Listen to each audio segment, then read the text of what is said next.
All right, Gemini, welcome to your January of 2015 horoscope. My name is Athan. All right, so the emphasis this month is on your 8th house of transformation, of change, of growth, of learning through the fact that life is constantly changing and being a part of that change and wanting change in your life. And it's a very powerful house, not only because of the fact that it can create great change, but also because it's a very spiritual house. About going deep. It's going deeper into the more meaningful side of life. And oftentimes the 8th house gets a bad rap because most people, in general, we have a resistance to change, all of us, to some level. And depending on how much of that resistance we have determines the quality of the experience we'll have. But the more open we are to it, the more enjoyable that change is. We welcome change, we embrace it, and it becomes a very, very good thing in our life, because without change, our life becomes stagnant. So this month is about change, and it's also about going deeper and more meaningful into your life in terms of all areas. Is your work meaningful? Are your relationships meaningful? Etc. So the month starts off with Mercury going into that 8th house. He's going to be there for the whole month because he's going to go retrograde a little bit later. So thinking about this, thinking about these things, how there's beginnings, endings, how there's transformation, change, where you can bring more change into your life, how you can step into your power. The 8th house is about spiritual power, of being that active participant of change in your life. And when you do that, then you step into that, that ability to see synchronicities, to create your life and to make changes the way that you want. So very powerful stuff, and with Mercury there, a good understanding of the deeper side of things. It's also a great month to get into occult or anything that's hidden beneath the surface, or anything that requires you to dive deep to really understand. Very good. Now also on the 1st we have Mars opposite Jupiter. So there's this strong indication here that there needs to be a good balance between not only the deeper side of life, but also the material side of life as well, with Jupiter in that 2nd house. You guys have been feeling expansive with your physical values, okay? Feeling abundant, or seeing the abundance all around you, or at least could be with Jupiter in that 2nd house. So this month, continue to see the abundance that's all around you, feel into it. See all these opportunities to increase your values, and this is all types of values, even finances on a physical level to relationships on another level, all these things that you enjoy out of life. Now balance the physical side of it with the deeper side of it. This is a very strong emphasis for you guys this month. It's a balance between the 2nd and the 8th house. In other words, it's not just about the physical, it's not just about the appearance of things, it's also about what's beneath the surface. So if you're focused too much on the physical, then obviously you're going to miss out on the deeper side of it, or of those things, and vice versa. If you're focused too much on transformation and change, then you'll miss out on the simple pleasures of life, the good aromas, the taste, the smells, the enjoyment of physical existence. So balancing these two is very strongly emphasized this month, especially around the 1st and the 19th. Now on the 3rd, we've got the Sun going over Pluto, so he's the last of the fast-moving planets to go over Pluto from December. And so this is about stripping away something to do with relationships. When you guys have had Pluto in that 7th house, letting go of some old notions of relationships, attachments, also stepping into your power. And with all this activity already taking place with Pluto, and that Uranus-Pluto square last month, I think it's more about stepping into your power this month with relationships. Are you firm-footed? Are you taking a stand when a stand needs to be made?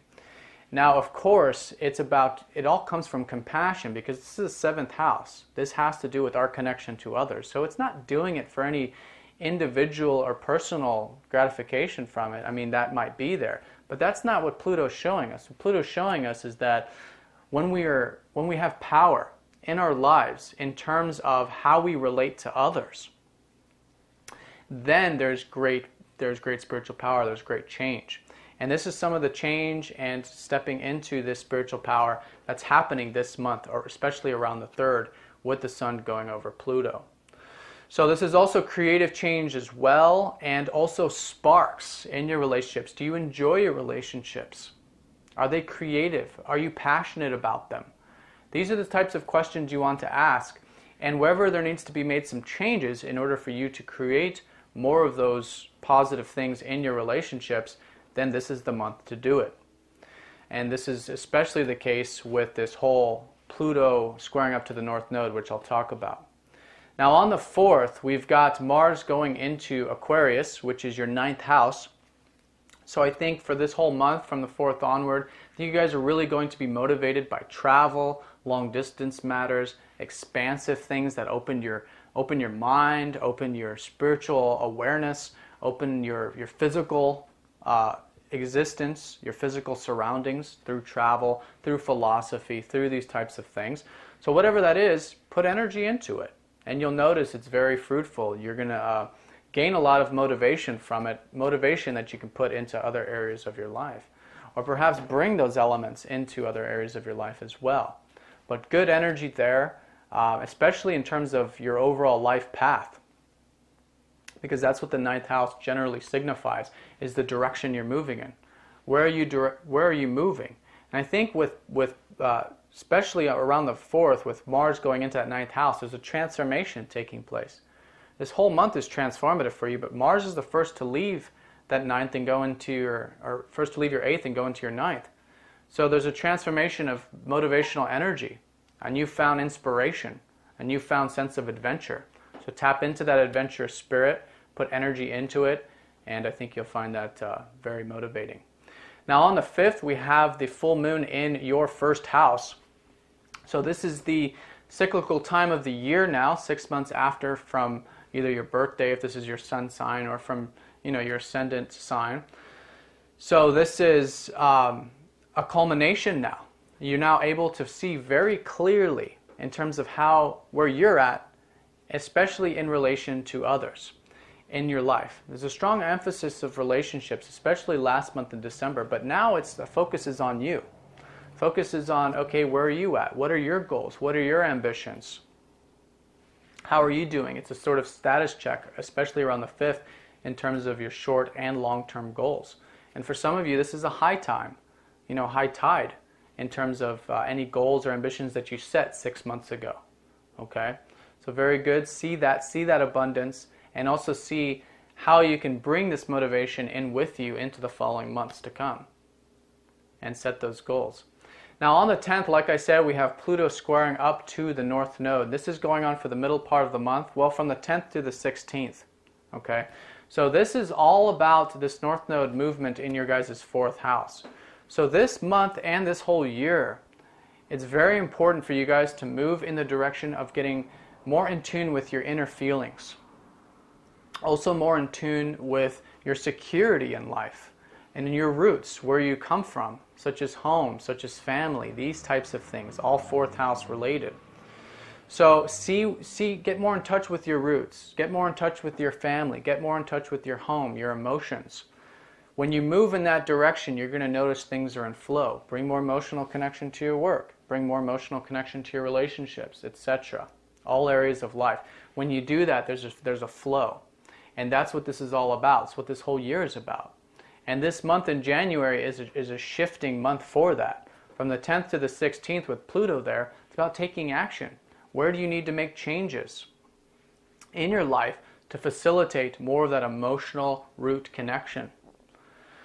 So reflect on that, but take action. This is the month to take action, especially from the 10th to the 16th in terms of that. Okay. Now on the 14th, we've got the sun going into Capricorn.